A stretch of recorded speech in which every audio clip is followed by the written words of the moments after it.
Bonsoir à tous et bienvenue. Le premier cas suspect sénégalais localisé à Kaolack. Il s'agit d'un homme âgé de près de 60 ans et qui a été convoyé par le vol de Air Sénégal du 26 février en provenance de Paris. Le cas suspect a été mis en quarantaine. Le centre hospitalier régional El Hadji Ibrahima Niass de Kaolack appelle à la mobilisation contre le coronavirus. Le directeur de cabinet du ministre de la Santé fait face à l'instant même à la presse. Dr Aloyse Waly Diouf fait le point sur les derniers éléments. Pour le moment, l'administration pénitentiaire a suspendu jusqu'à nouvel ordre les autorisations d'accès aux établissements pénitentiaires, mais également les visites familiales pourraient connaître des restrictions. Le ministère implique les imams et oulémas dans la stratégie de lutte. Les sermons du vendredi seront mis à profit. La prière du vendredi n'est pas encore concernée, mais tous les autres événements religieux peuvent être reportés selon l'imam et ouléma. Pour le Magal de Porokhane, la célébration est en cours. Le dispositif de veille et d'alerte a été renforcé. Débrayage et sit-in ce jeudi. Mot d'ordre du G7 largement suivi à Sédhiou où les enseignants se sont rassemblés devant l'inspection d'académie. Le marché HLM sera fermé pour 72 heures dans la nuit du vendredi au lundi 6 mars. Il s'agit d'une opération de désencombrement et de nettoiement. Le sport et info éco avec Hapsa Elimanouane complète le journal mise en onde par Alassane Wade. Un cas suspect de coronavirus à Kaolack. Il s'agit d'un Sénégalais âgé de près de 60 ans et qui avait voyagé à bord du vol de Air Sénégal du 26 février en provenance de Paris. Il s'est rendu au centre hospitalier El Hadji Ibrahima Niass de Kaolack après des maux de tête. Il est mis en quarantaine, Mamadou Kamara. Ce jeudi 5 mars 2020, Kaolack a enregistré son premier cas de suspect du coronavirus. C'est un homme âgé d'une soixantaine d'années qui avait voyagé à bord de l'avion Air Sénégal du 28 février dernier. C'est lui-même qui s'est rendu au centre hospitalier régional El Hadji Ibrahima Niass de Kaolack pour voir son état de santé et il s'est confié aux blouses blanches. Docteur Khalidou Ly est le président de la commission médicale d'établissement du centre hospitalier régional El Hadji Ibrahima Niass de Kaolack. Alors, ce matin, nous avons reçu un malade, ou bien un patient qui s'est lui-même amené. Donc, c'était un passager du vol Air Sénégal du 28 février. Donc, lui-même, il s'est amené à l'hôpital. Donc, actuellement, on est en train de le suivre, donc de le surveiller. Et nous prenons toutes les mesures nécessaires donc, pour le prélever. Donc, s'il y a de quoi le garder, on le gardera. S'il n'y a pas de quoi, on fera ce qui sera nécessaire. C'est un cas suspect. On ne peut pas dire que c'est un cas suspect parce que tout simplement, symptomatologiquement, il ne présente pas beaucoup de signes, il n'a même pas de fièvre, mais il a quand même pris des médicaments contre la fièvre. On va le garder quelque temps, reprendre la température et voir. Il se plaignait juste de maux de tête.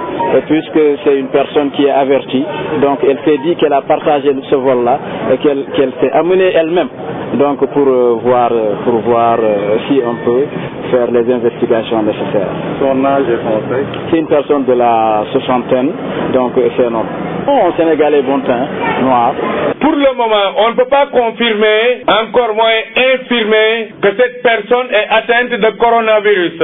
En tout cas, au niveau du centre hospitalier régional El Hadji Ibrahima Niass de Kaolack, toutes les dispositions sont prises pour le mettre en quarantaine. Affaire à suivre. Kaolack, Mamadou Kamara, Sud FM. Mamadou Kamara, pour faire face à d'éventuels cas de coronavirus, l'administration du centre hospitalier régional El Hadji Ibrahima Niass de Kaolack mobilise les moyens humains et matériels. Dr Khalidou Ly, président de la commission médicale d'établissement du centre hospitalier régional El Hadji Ibrahima Niass au micro de Mamadou Kamara. C'est un contexte très particulier. Le coronavirus donc, est une réalité dans notre pays. Donc un autre contexte c'est le Magal de Porokhane. Donc nous étions tenus donc, de mettre en place tous nos moyens, tous les dispositifs ici pour la prévention de ce qui était épidémie et qui tend à devenir une pandémie.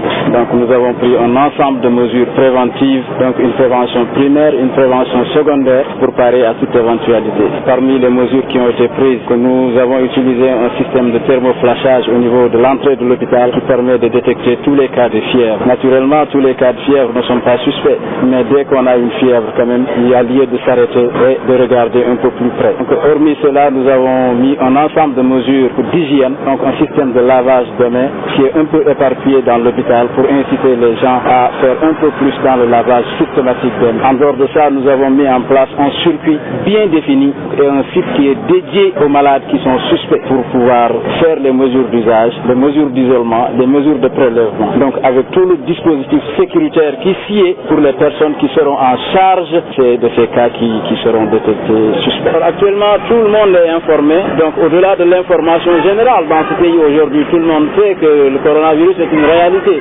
Mais à l'intérieur de l'hôpital, à l'intérieur des services, les gens sont informés pour qu'ils prennent toutes les mesures nécessaires. Donc de ne pas saluer, de porter des masques, donc de rester à distance pour ce qui est des cas suspects. Et on a mis en place un site dédié. On a libéré tout le service des maladies infectieuses pour en faire un site dédié uniquement aux cas suspects. Donc avec l'aide de la région médicale, avec l'aide donc de l'administration, en respectant les directives donc du ministère de la Santé. Nous avons reçu de la part de la région médicale les équipements qui s'y est pour ce genre de situation. Pour faire le point, le directeur de cabinet du ministre de la Santé rencontre la presse à l'instant même. Au niveau du ministère, Dr Aloyse Waly Diouf va donner les derniers éléments sur le coronavirus au Sénégal pour éviter la propagation. L'administration pénitentiaire suspend jusqu'à nouvel ordre toutes les autorisations d'accès au sein des prisons accordées aux représentants diplomatiques, associations non gouvernementales, étudiants et chercheurs. Les rencontres et festivités prévues pour le 8 mars ont été aussi reportées. Les visites familiales pourraient aussi connaître des restrictions. Un dispositif de communication sera éventuellement mis en place pour permettre aux familles de contacter par téléphone les détenus. Le ministère de la Santé inclut les imams et oulémas du Sénégal dans la stratégie de lutte. Les religieux vont servir de relais pour transmettre les messages de sensibilisation.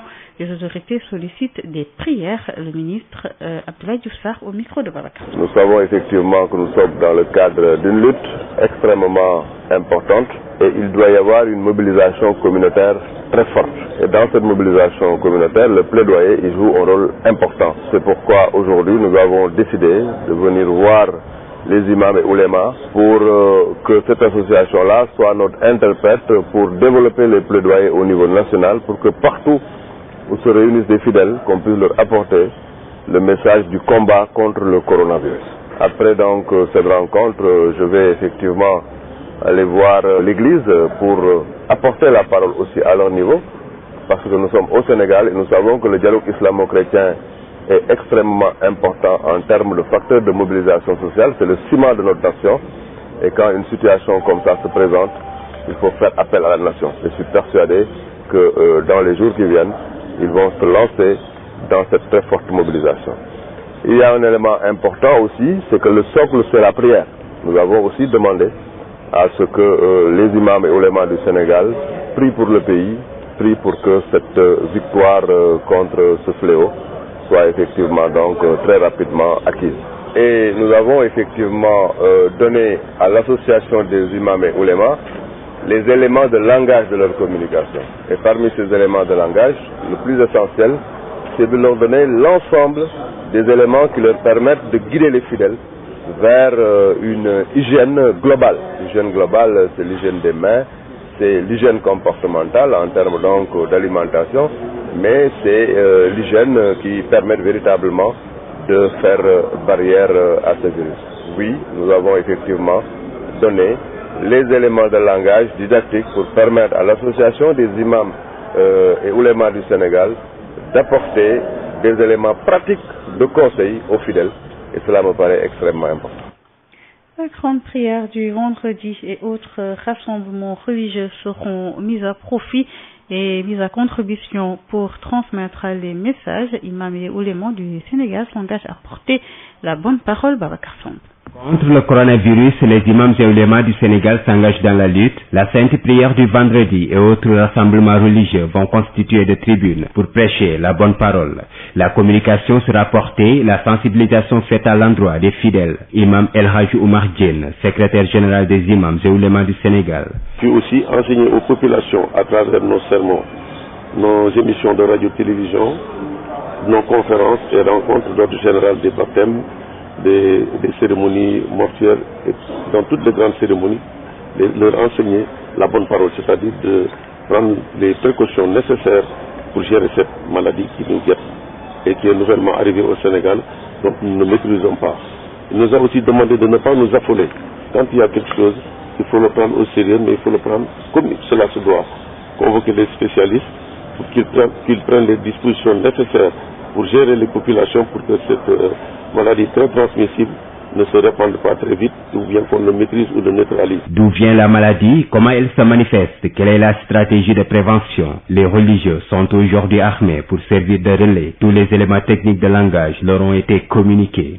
Imam El Hadji Oumar Diène. Alors nous avons été sensibilisés pour que nous puissions prendre les mesures nécessaires à travers d'abord notre comportement personnel, éduquer les populations, comme nous avons l'opportunité de les rencontrer au moins 5 fois par jour, et leur enseigner aussi le comportement de comment la maladie se manifeste.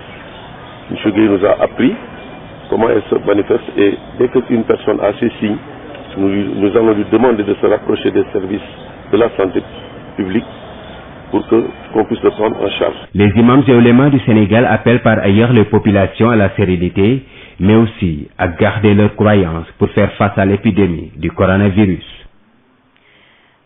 Si c'est nécessaire, les événements religieux peuvent être reportés pour éviter la propagation de la maladie.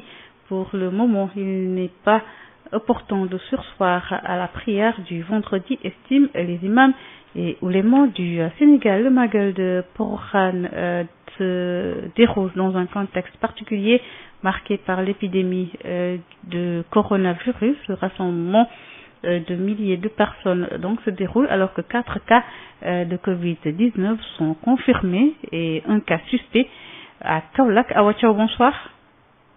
Bonsoir, Mère Khady. Comment se présente la situation?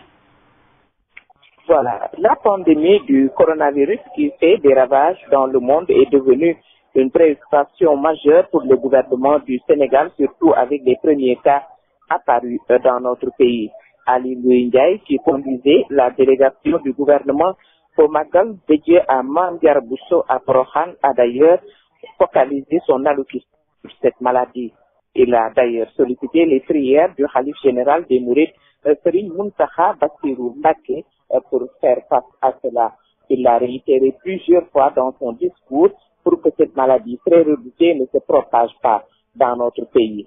Certes, l'État fait tout pour circonscrire le coronavirus, mais on a besoin de prières de saints hommes comme Serigne Mountakha Bassirou Mbacké pour aider le pays à faire face. Et Serigne Issakha Mbacké, qui a reçu la délégation officielle, a rassuré les officiels. Le khalife Serigne Mountakha a déjà donné un ndigal dans ce sens. Il a demandé un récital du Coran à travers le pays pour conjurer cette maladie. Mais ce qui est sûr, il va continuer à prier pour notre pays comme il l'a toujours fait. Il a demandé à tout un chacun de garder son calme et sa sérénité. Serigne Issakha Mbacké a ensuite remercié le gouvernement du Sénégal pour les nombreux chantiers qui sont en cours de réalisation à Porokhane, mais également d'autres achevés et qui vont changer le visage de la cité religieuse.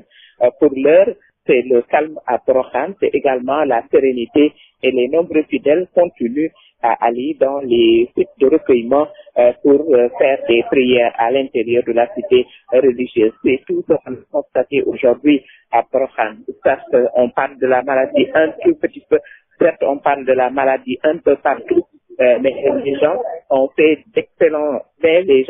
un dispositif impressionnant à l'intérieur de Porokhane avec des postes médicaux avancés installés un peu partout par la région médicale, mais privés qui sont là. Il y a également des agents préventionnistes qui questionnent les concessions, mais également les sites d'accueil pour sensibiliser les nombreux fidèles à l'hygiène corporelle, mais également à l'hygiène collective des pèlerins. C'est pour le moment ce qu'on a constaté à l'intérieur de Porokhane, mais une chose est sûre, certes la maladie a touché peut-être notre pays, mais elle n'a pas dissuadé les nombreux pèlerins qui ont rallié la cité religieuse de Mame Diarra la Sainte. C'était Awa Thiaw depuis la localité de Porokhane pour Sud FM. Merci à vous, Awa Thiaw. À Thiès, le service d'hygiène est en pleine opération à la gare routière.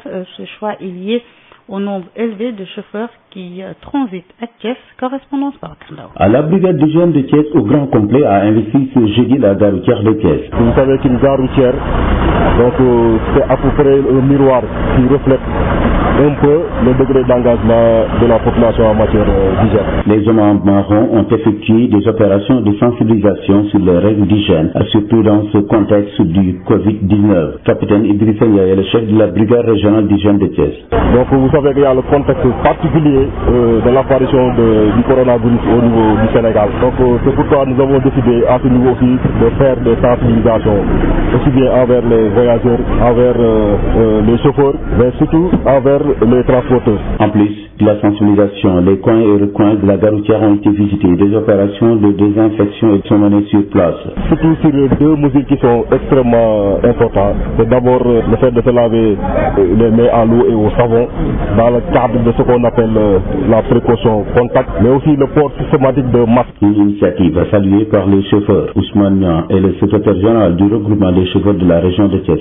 En ce moment où on parle de coronavirus, etc., je pense que c'est un appui très important pour nous qui gérons la gare routière et nous en félicitons. Et nous comptons aussi lancer un appel au niveau des chauffeurs pour leur dire que ces gens-là sont ici pour vraiment les aider, parce que vous savez, la gare routière c'est un peu un lieu de transit où presque chaque jour 5000 personnes passent pour aller à Tamba, à Dakar, etc. Donc les chauffeurs c'est des gens exposés qui doivent être vraiment sensibilisés dans le sens de se protéger, mais aussi de protéger les gens qui transportent. Une action de grande envergure que les éléments du capitaine Ndiaye entendent mener dans les autres établissements publics par le Carnel qui est sur le fer. À Sédhiou, le département de Goudomp, frontalier à la Guinée-Bissau, dans la phase active de sensibilisation pour la prévention du coronavirus. Plusieurs acteurs ont pris part à la séance de partage sur les mesures d'hygiène. Des explications techniques sont apportées aux communautés correspondantes au Satram. Avec la confirmation de 4 cas de contamination au coronavirus au Sénégal, des séances d'information et de sensibilisation se poursuivent dans plusieurs collectivités territoriales de la région de Sédhiou afin de rompre la propagation. À Goudomp, département de l'extrême sud de Sédhiou et frontalier à la Guinée-Bissau, une séance de partage a réuni différents acteurs pour échanger sur les messages clés et les conduites de précaution à tenir. Dr Christophe Kwadikanfom, le médecin-chef du district sanitaire de Goudomp, est largement revenu sur les signes cliniques de cette pathologie virale. Cette maladie se manifeste par essentiellement une fièvre très élevée qui peut aller entre 38 et 39 degrés, des frissons, des myalgies, une toux, un écoulement nasal ou un éternuement. C'est vraiment des signes essentiels qu'on peut avoir, mais c'est surtout la fièvre qui est souvent au devant de la scène, en plus des maux de gorge et de la... L'hygiène corporelle et du cadre de vie est requise pour prévenir la maladie, a ajouté Dr Christophe Kwadikanfom, le médecin-chef du district sanitaire de Goudomp. C'est d'abord le fait de se laver très régulièrement les mains. Après chaque activité, chaque action, il faut se laver les mains avec de l'eau et du savon. Éviter de tousser un peu partout. Et si on tousse ou on éternue, je pense qu'il faut utiliser un mouchoir qu'on doit jeter après avoir toussé. Ou utiliser donc le coude, possible éviter de se serrer la main. On peut se saluer sans se serrer la main. Donc c'est une transmission qui est aérienne. Déjà au lendemain de la confirmation du premier cas de contamination au Covid-19, le chef du service des urgences de l'hôpital de Sédhiou, le docteur Cyril Roussek, a largement sensibilisé les communautés de Sédhiou sur les mesures de précaution ainsi que le sens de responsabilité des uns et des autres dans la diffusion d'informations non scientifiques est susceptible, dit-il, de porter un préjudice à la dynamique de lutte contre la pathologie. Moussa Dramé, Sédhiou, Sud FM. Ça tramait au moment où plusieurs pays ont fermé les écoles pour éviter la propagation. Le ministère de l'Éducation nationale met en place un comité pour dérouler un plan d'action dans les établissements scolaires. Le ministère a pris une circulaire pour harmoniser des outils pédagogiques pour renforcer la sensibilisation. Les précisions du Dr Aliou Dia, chef de la division du contrôle médical scolaire. Il est avec Mme Diarra. Le ministère de l'Éducation nationale également a un rôle important dans la prévention. Donc ce comité a été mis en place et la division du contrôle médical scolaire assure la partie technique. Durant ce comité ad hoc, il y a des activités qui ont commencé déjà et d'autres activités qui sont prévues. L'activité qui a commencé, c'est le déroulement d'une leçon de vie. Et les actions à venir, c'est aujourd'hui même, le ministre de l'Éducation nationale a envoyé une lettre circulaire à toutes les inspections d'académie, les inspections d'éducation à la formation du Sénégal. Donc, qu'ils prennent des dispositions pour organiser dans toutes les écoles du Sénégal, élémentaires, préscolaires, du préscolaire jusqu'au moyen secondaire, des leçons de vie qui vont être déroulées dans les classes avec les enseignants, les professeurs de SVT, d'autres professeurs pour faire de la prévention, apprendre aux enfants qu'est-ce que le coronavirus, c'est ça les leçons de vie, et surtout insister sur la prévention. Et dans ces établissements également, veiller à ce que les enfants aient l'habitude de se laver les mains et pour également transmettre également les messages aux populations.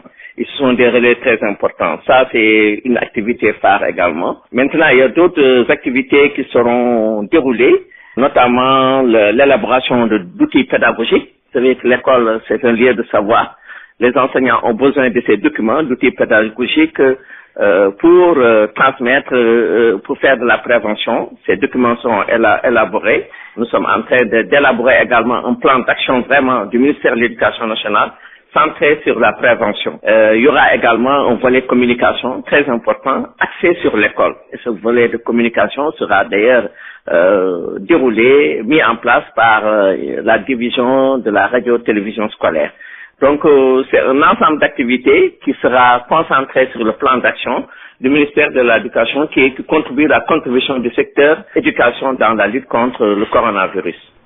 Des messages de sensibilisation sont diffusés, mais sur les réseaux sociaux, beaucoup d'internautes banalisent la maladie. Des publications ironiques, des parodies, beaucoup de recommandations et de remèdes fallacieux.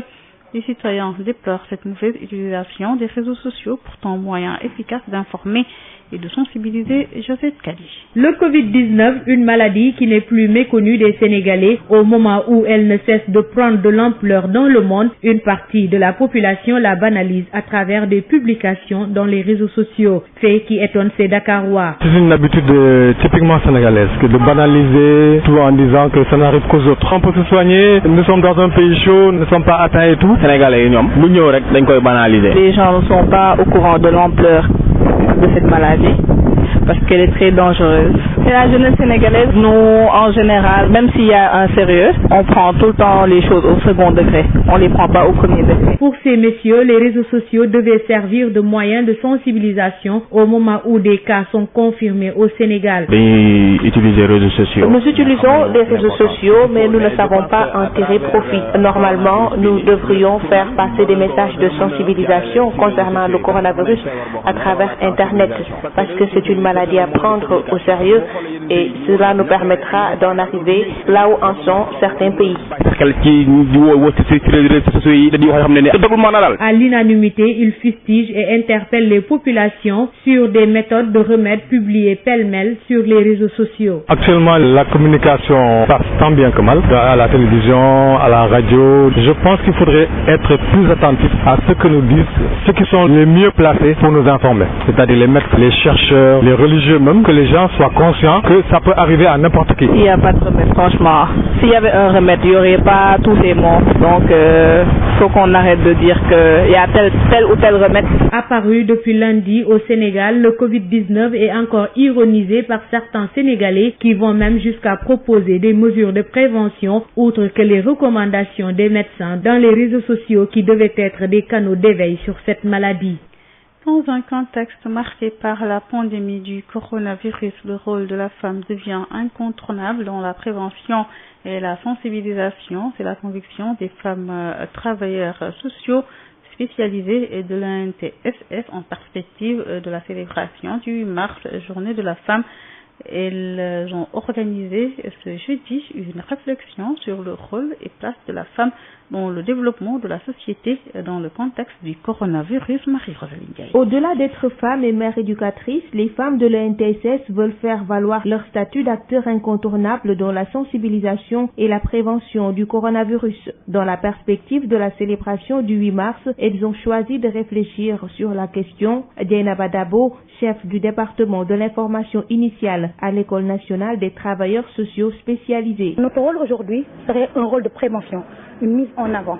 Et c'est justement à ce niveau que nous, notre rôle, c'est de pouvoir aujourd'hui sensibiliser, informer, donner la juste information, mais rassurer et accompagner les populations justement dans la lutte face justement à cette maladie. Face à la panique qui commence à gagner du terrain au sein de la population, les femmes travailleurs sociaux spécialisés estiment que la presse peut constituer un moteur pour booster la sérénité. Quel que soit le nombre qu'on évoquera, on ne peut pas ne pas aller vers une logique de panique compte tenu de ce qui s'est passé à l'international déjà. Mais aujourd'hui, ce qui reste constant, nous sommes chez nous et c'est ici que nous devons pouvoir gérer. Et c'est là où moi je vais inviter les journalistes que vous êtes. Je vais inviter tous ceux qui ont accès à la communication, ceux-là qui doivent parler aux populations justement d'informer juste. Et l'information juste pour moi doit venir d'abord de ces médicaux qui ont la bonne information. Pour Ghislaine Ndiaye, présidente du comité d'organisation de la journée, cette façon de fêter la femme répond à un besoin de changement de paradigme. On ne peut pas parler de droits sans parler des devoirs. Et on est sur cette lancée de faire comprendre à la femme quels sont ses droits. En même temps, elle saura quels sont ses devoirs. L'un des devoirs de la femme, d'abord, c'est d'éduquer. On est là en tant que travailleur, mais on est des développeurs. On n'est pas seulement des femmes travailleurs, mais on aide notre nation au développement. C'est pour ainsi dire que la célébration de la journée de la femme doit désormais se faire sous un autre angle, en dehors des festivités. Débrayage suivi de sit-in, le G7 en action, mot d'ordre largement suivi à Sédhiou où les enseignants se sont rassemblés devant l'inspection d'académie. Ils exigent la matérialisation des accords. Bernabé Djemé, coordonnateur du G7 à Sédhiou, avec Moussa Dramé. Vous êtes tous au courant de l'absence de contact depuis un moment entre le gouvernement et les syndicats. Ce dernier a l'intime conviction d'avoir accompli l'extraordinaire. À leur avis, les enseignants devraient être reconnaissants et regagner les salles de classe. Ils jouent au dilatoire comme à son habitude. Ils doutent même de la détermination des enseignants en rapport avec la grève de cette année. De ce point de vue, il n'a pas tort au regard du comportement d'une partie de nos collègues face à l'engagement syndical. Certains font court au moment où leurs camarades se battent pour eux. Ils n'ont rien demandé, c'est vrai, mais ils doivent comprendre qu'ils fragilisent le mouvement. Il est temps de nous faire respecter. Cela commence par trouver des moyens légaux pour amener le gouvernement à nous écouter, à accéder à nos revendications dans les plus brefs délais. On a pris des accords, on a signé avec le gouvernement. Mais malheureusement, il n'y a pas d'effet. Alors, quels sont ces points? Rappelons que le gouvernement avait dit qu'il allait épurer le passif sur la publication des actes administratifs. Nous constatons que malheureusement, ce n'est pas le cas. Alors, il y a également le reversement des MEPS dans le corps des PCMG. On avait parlé également de réviser le système de rémunération. L'État fait la sourde oreille parce que, pensant que les dépenses seraient exorbitantes, et que lui, il ne pourrait pas tenir. Mais je pense que c'est une promesse et que l'État, c'est du sérieux. Et quand on prend une promesse, il faut l'honorer. La surimposition. Les enseignants perdent le sommeil quand ils reçoivent le rappel. Mais sur votre salaire même, il y a des choses qui sont prélevées et finalement vous devenez déficitaire. Le rappel ne vous sert plus à rien. Et c'est une injustice que les gens doivent combattre. Fermeture du marché HLM pour 72 heures. Ce sera dans la nuit du vendredi 6 mars au lundi 9 mars. Il s'agit d'une vaste opération de désencombrement et de nettoiement pour rendre le site très propre. Le reportage est signé Fatoumata Diallo. Le marché des HLM sera fermé pour 72 heures dans le but de désencombrer et de nettoyer ce site qui regroupe des milliers de commerçants. Depuis plus de 5 ans, le marché n'a pas été nettoyé selon Narfa, délégué du centre commercial Elisabeth Diouf. D'ailleurs, il salue l'initiative et encourage la municipalité. Là où il y a de la saleté, la première chose à faire, c'est de nettoyer les lieux et je pense que la mairie est en parfaite collaboration avec le comité de gestion et tous les commerçants saluent l'initiative. La fermeture du marché, même si Si c'était 4 à 5 jours, je ne vois pas d'inconvénient. 4 jours, 5 jours, on commande. Rafal, vendeur de tissus, n'est pas d'accord que l'on ferme le marché pour 72 heures. Pour sa part, c'est une perte économique chez les commerçants et les autorités devraient le faire la nuit. Bien vrai que la sécurité et la propreté du marché doivent être de mise, mais vouloir le fermer pendant 3 jours, c'est quand même abusé et ça sera très difficile pour nous commerçants.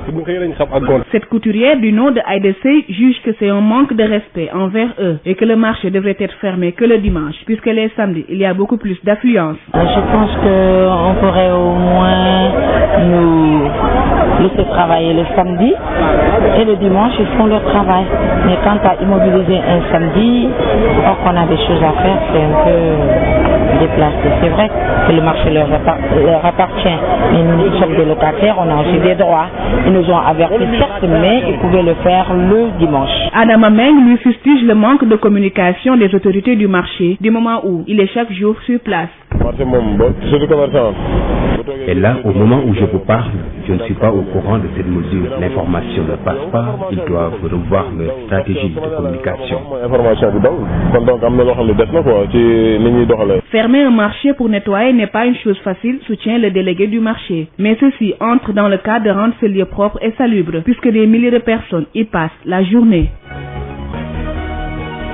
Ligue africaine de basket initialement prévue le 13 mars à Dakar, le lancement est reporté à une date ultérieure à cause du coronavirus. La décision a été prise par la NBA en collaboration avec la FIBA, un report qui impacte sur le calendrier selon le directeur exécutif de la Ligue africaine de basket, Lamine Savané, avec El Hadj Malick Ndiaye. Écoutez, bien sûr ça va impacter sur le calendrier, mais d'une manière qui est évidemment liée au report.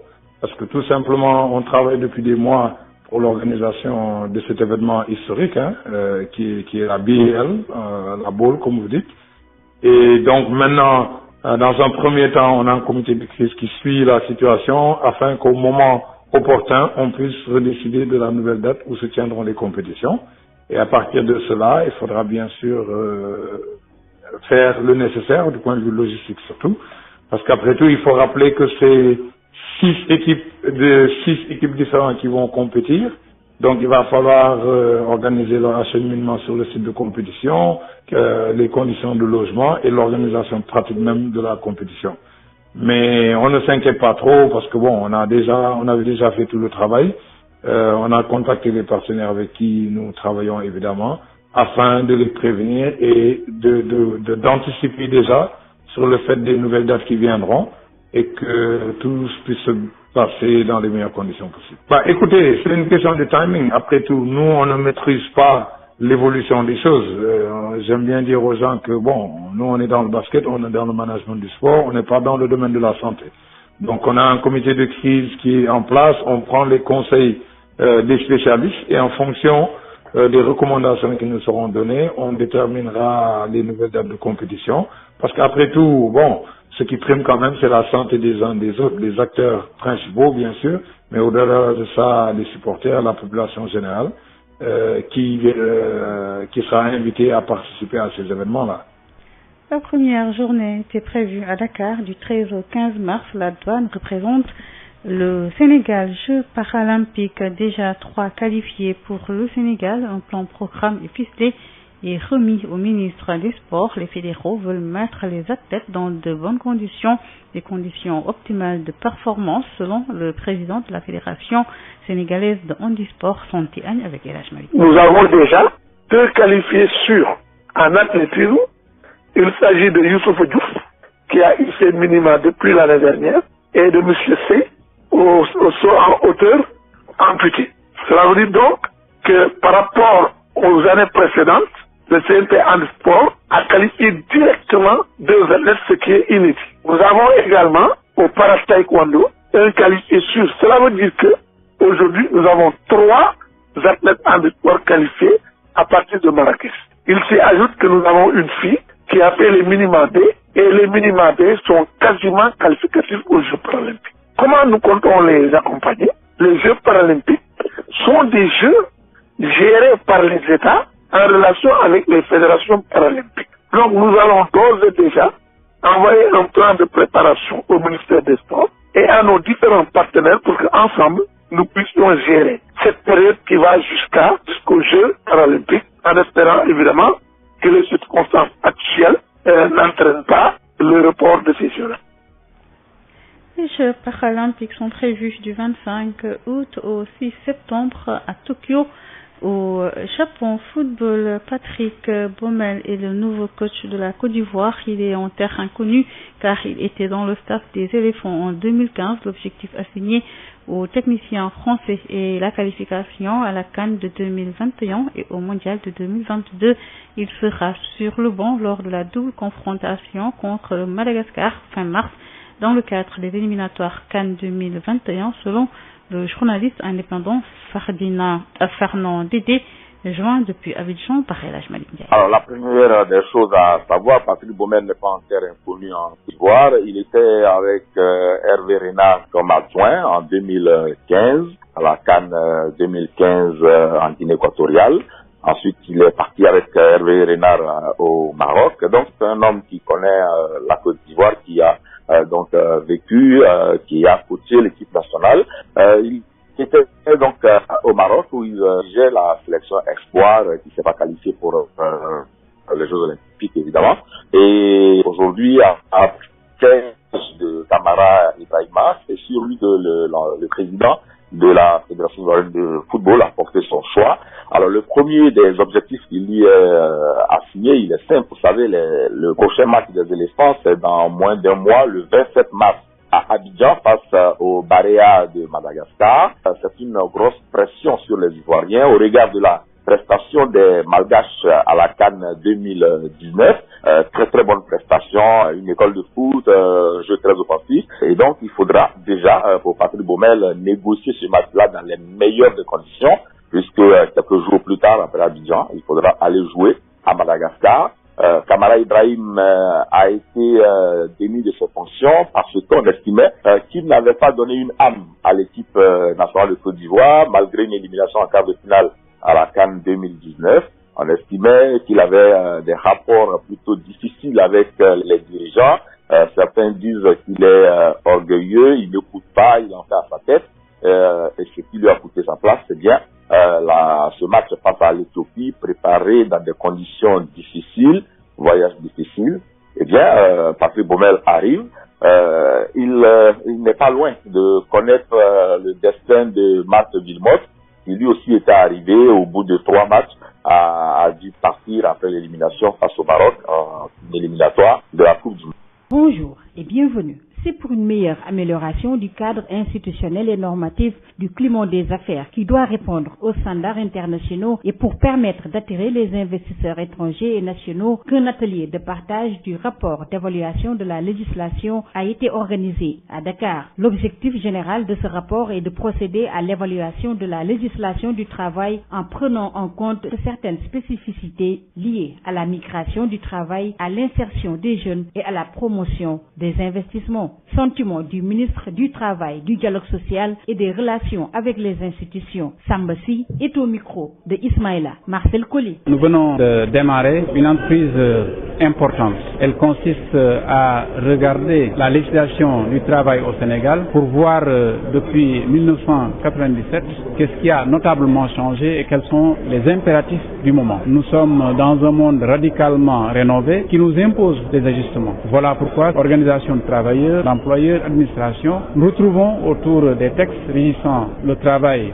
au Sénégal pour voir un peu qu'est-ce qui a vieilli, qu'est-ce qui mérite d'être adapté, qu'est-ce qu'on doit changer, comment faire pour gagner en attractivité, comment faire pour ouvrir des portes qui permettraient un meilleur accès à l'emploi aux nombreux jeunes qui désirent évidemment entrer dans le monde du travail. C'est une entreprise importante, essentielle même, que nous menons avec l'ensemble des partenaires autour d'un draft zéro qui est commis par un consultant et nous espérons que de la rencontre des intelligences et des volontés, il sortira un résultat important pour l'évolution de notre pays. En réalité, nous sommes tous conscients du fait qu'au plan des procédures procédures, des démarches, la gestion administrative, nous devons gagner en célérité parce que nous sommes dans un monde où le temps semble avoir changé de consistance ou de nature. Voilà pourquoi nous devons nous ajuster, profiter de tout ce qu'il y a de plus moderne pour essayer d'aller de l'avant. Tout à l'heure, nous parlions de l'intelligence artificielle, nous parlions de l'automatisation, nous parlons en réalité de ce changement de paradigme qui fait que tout est connu par tout le monde en même temps. Nous ne pouvons pas être en dehors de ce temps-là, c'est le temps du monde. Que faire pour nous ajuster? Que faire pour nous adapter? Que faire pour demeurer attractifs et être compétitifs? Cette question-là, nous devons la poser à tout le monde. Que faire également pour ouvrir encore une fois des perspectives aux très nombreux jeunes, évidemment, qui aspirent à un travail que nous voulons défendre. C'en est tout pour le journal de l'économie. Merci.